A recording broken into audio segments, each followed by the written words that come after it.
What's up, guys?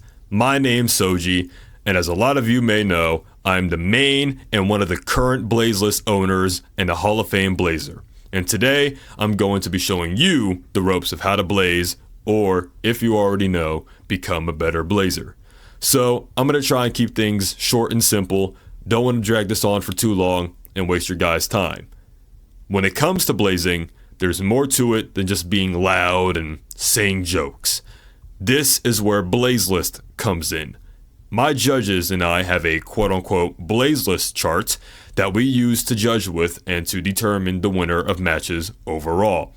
This Blazelist chart consists of 6 factors: funniness, creativity, out-joking, loudness, energy, and flow/delivery.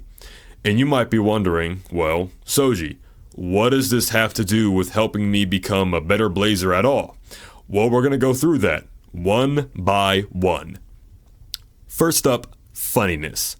You see, when blazing, funniness is the main key to winning your matches. If you are not funny, you will not win. Now, I can't go too in-depth into funniness because there's other important factors that branch off from it. But I can tell you, in order to be funny, you have to have good jokes. None of that basic recycled shit like, you look like a gangbanging alligator, or you look like a tap-dancing cockroach, and so on and so forth. If you want to come up with good jokes, you could use things to your advantage, such as we'll start off with something basic, like references. These references can come from movies, TikToks, Instagram Reels, known songs, known quotes, something stupid that you saw in real life, or something that you saw and looked at and came up with that was dumb and funny at the same time. Things like that. But let's move on. Next, we have creativity. Now, when it comes to creativity, you don't exactly have to come up with the most absurd or the most longest joke in the world or whatever the have creativity. This just matters because you don't want to go around saying boring jokes like, oh, your head looks like a tissue box, or your neck looks like a pencil, and so on and so forth. You want to add some spice to the jokes. You want to catch the audience or whoever onto your jokes and make them pay attention to them. So instead of saying that boring you could say something along the lines of oh, your head looks like an upside down stepped on tissue box that got struck by lightning, or the back of your neck made out of pencil shavings and cement. But remember, once again, you don't have to say long jokes. It's okay to use short jokes, just make sure that they're nothing too basic. Next, out joking. A lot of people take this factor into consideration a lot. So if you go under popular blazing videos or whatever, you'll notice that a lot of comments under the videos will say things like, oh, this guy's out joking, he won. Or if you see somebody pack in real time, there's always a handful of people in chat going, oh, he's out joking, oh my goodness. Out joking is basically just spamming jokes. That's it. Whether if it's creative, uncreative, funny, unfunny, long, short, or whatever. It's just spamming jokes.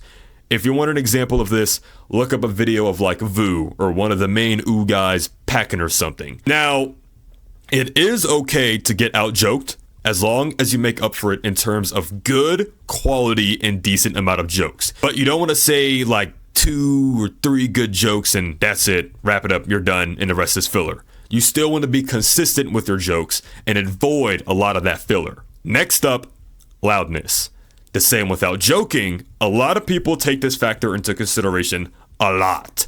If you're getting overtalked really badly to the point where the audience or whoever can't understand you, then it's pretty much going to be an automatic loss. Because in blazing, you can't just rely on being funny and stuff. You have to be heard. Otherwise, nobody's going to hear the good jokes or whatever that you're saying. Now, I personally can't help you with how to be louder, but if you know other people that are willing to help you get louder, then go for it. Next up, energy. This is one of the factors that can help you become funny, because you don't want to be packing like a robot or something. You want to put some volume in your voice. Now, you don't have to yell, that's optional, but you just gotta have some type of volume in your voice. And I say can help you become funny because Take packers like Jocks, Woo, the Santos/Grim Kid.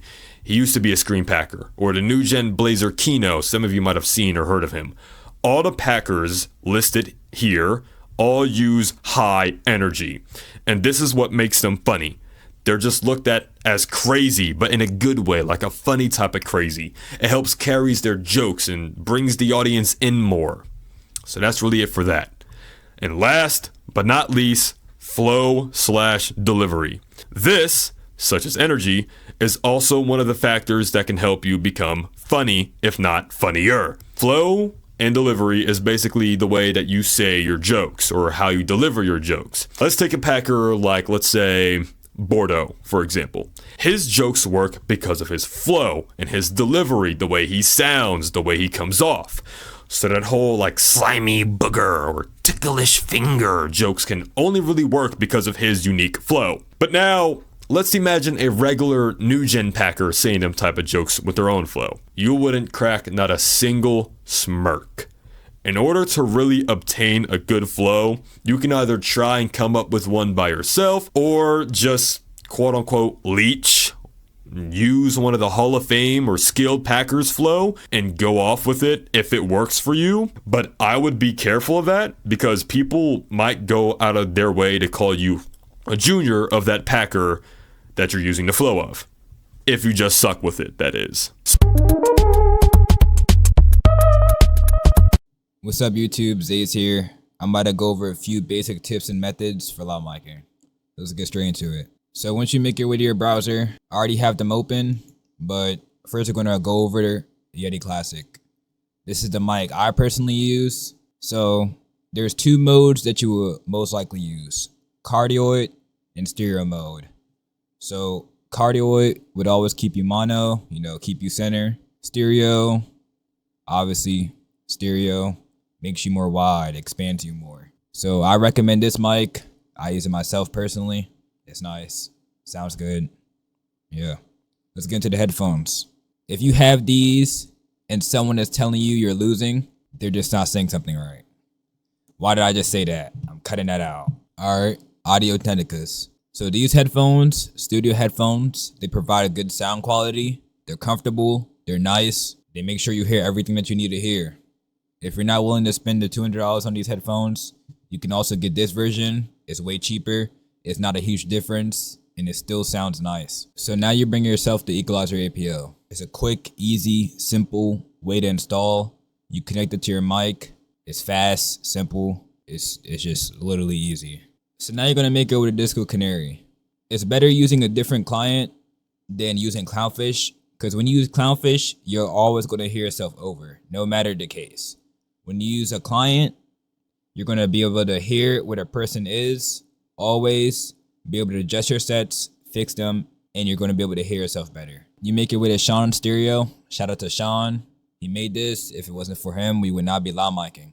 You're gonna download it right here. You click download zip. After you download it, it's gonna go to your downloads or whatever folder you have it. Make sure you extract it, and then you're gonna make it with a Discord. You're gonna go into your settings, scroll down, you click plugins, you click this folder right here, you drag the stereo plugin in this folder. It's gonna turn on, you're gonna be stereo. If you're in a call, you just leave and rejoin, and you're gonna be good. So now that we reviewed everything that you would need, let's talk about the anti-mic break method. So when you're panning around, you're using different plugins that use a certain amount of your CPU. So what you wanna do is go to Task Manager, go to Details, go to Audio DG, set priority. Mine's already high, but you go to real time. Either one works. You're gonna go to Set Affinity. You're gonna click All Processors.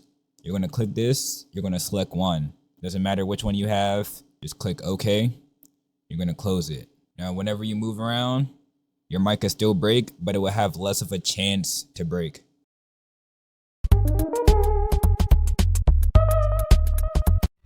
What's up? My name is North. I own the listing and low list, and I'm making a video explaining to you guys how to low mic pack and ways to improve in low mic packing. Let's begin. So first off, let me explain what low mic packing is. Low mic packing is really simple. It's where two people trade jokes back and forth using their creativity to make the crowd laugh. But you can do this in a separate form of low mic packing called 30s. 30s is basically the exact same thing, except you take turns in 30-second intervals, each of you saying 30-second jokes for 3 to 4 minutes. Now that you understand both forms of low mic packing and what they are, how can you improve your skills in joke for joke? To begin with, make sure you're packing at a steady pace that fits your voice. You don't want to be packing fast and it makes your jokes sound inaudible. You don't want to be packing too slow and it makes your jokes just sound stupid. You want to have the right pace so you sound normal and funny.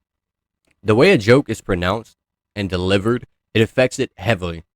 Your joke could be super creative and really funny, but it just wasn't able to be appealing to the audience merely because you were talking too fast or too slow. So make sure you practice your flow and pace before anything. Next thing, 100% you want to make sure you're using your own creative and fresh topics. You want to use things that people haven't heard of before. You want to think outside of the box. You want to do something that makes you stand out to the crowd. You don't want to be your average Joe and packing like Phase using the same topics over and over. Okay. You want to stand out. You want to be unique. Okay. So a common way to ensure creativity, easy, using references. References is basically what everyone does in the community where they use something where they refer to a funny video, a funny song, or something they've seen on social media that a collective of people have seen and find funny. Any sort of reference like that could easily give you the edge in any match, whether it's Blaze or Joke for Joke or 30s. You just got to make sure you have the right reference that people find funny. And with all of that being put together, you can easily climb the listing low list. Make sure you come check it out, discord.gg/listing. Check out the low list channel. Yo, speed packing tutorial right at this moment. So, speed packing is the basics of talking fast on 100 dB. That's all you want to do. You just want to have 100 dB. If you know how to make settings, then go ahead. It's usually high pass filters that you can play around with and you can sound faster.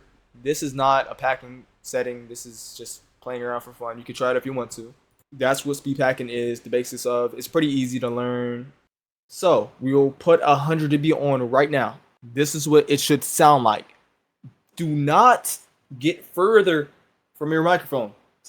Get closer. So it should sound like this. It should sound like this. It should sound kind of bassy. And you should use your words wisely. So it should sound like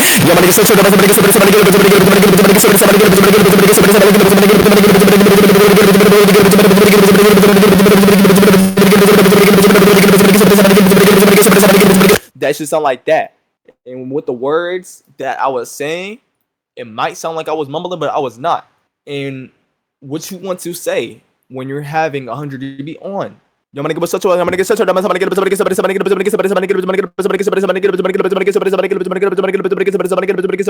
be like that. So just create your own flow for real, what makes you sound faster.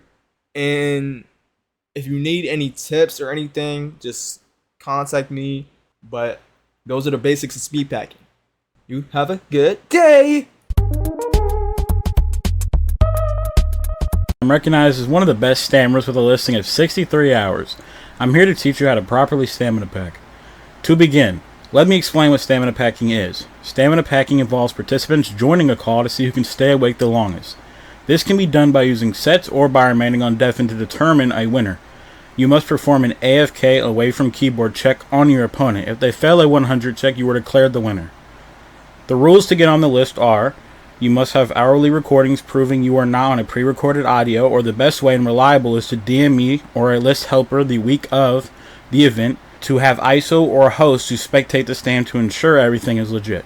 If you are caught doing any corny methods such as account hopping, sharing accounts, pill popping, sleep methods such as napping and having your friends wake you up, anything that does not seem traditional, you'll be removed off the list.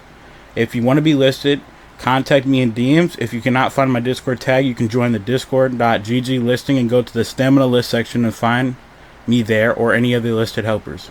The rules of a stamina packing are: failing a 100 check equaling fold. So for example, a 100 check would be AFK check.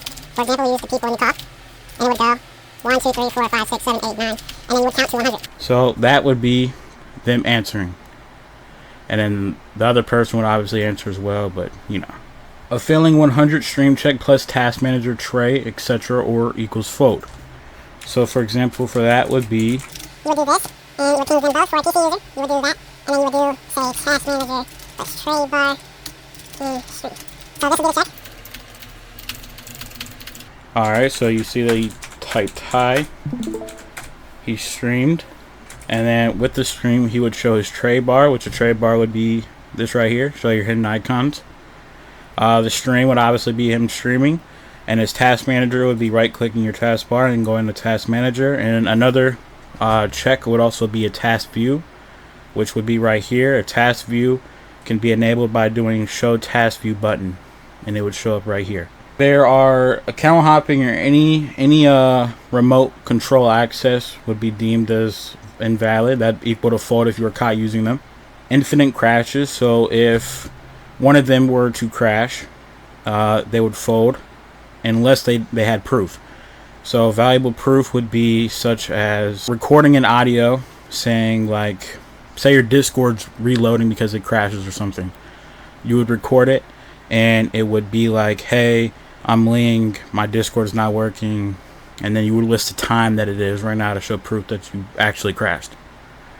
And you can crash as many times as you want, but to get back in you must low mic and then move channel to a valid host. And if you leave for 5 minutes or more and you try to come back, you have to have valid proof of the crash. No spamming checks. One warning: if continues, it equals a fold. So spamming checks would be, Say, you check him, you go 1, 2, 3, 4, 5, 6, and then he answers and then you do it again. That's considered a spamming checks. If he answers, you must wait either 5 to 10 minutes. It depends on the server rules. By the way, the person checking has to finish counting the check themselves. They can't pass the check to their homie if they get rate limited. You can green mic, gray mic, deafen as long as you reply to low mic checks. So you can go on deafen just like this, and you can do this as long as you want in the stem. But if you get low mic checked, then you must answer it by coming off deafen and doing it. When you are doing a check, you have to start the check from 1 and anything listed you want them to do, and you got to go all the way to 100. It cannot be in the same message. So for example, like this, check 1, 2, 3, things like that. It has to be all individual messages. You must also show their icons, so like this, user volume 100, 100, to ensure that you're not trying to fake clip them. Fake clip would usually look like this, and then you turn the volume all the way down. Or also ones are people where they're going to the desktop audio and OBS and turning it off and then checking you. So you must also ensure that everything is enabled right here. Plugin checks are it's a new rule, but it's valid. Plugin check would look like this. So you do a plugin check. So I would at the user, AFK, plugin check, show your plugins. Your plugins would be for Better Discord, which you would go to your settings. If you have Better Discord enabled, you would scroll all the way down to your plugins folder, open them just like this, screenshot it, and then drop it into the chat. After that, you would pass the check. If they ask you to screen share your any folders you recently deleted, recycle bin, anything of that sort, you would need a host for that. If they do ask you to show any personal info, it could be invalid unless there's a valuable host doing it. So obviously you don't have to show nothing personal if they ask that. AFK check, say, green bean, and I'll at both users.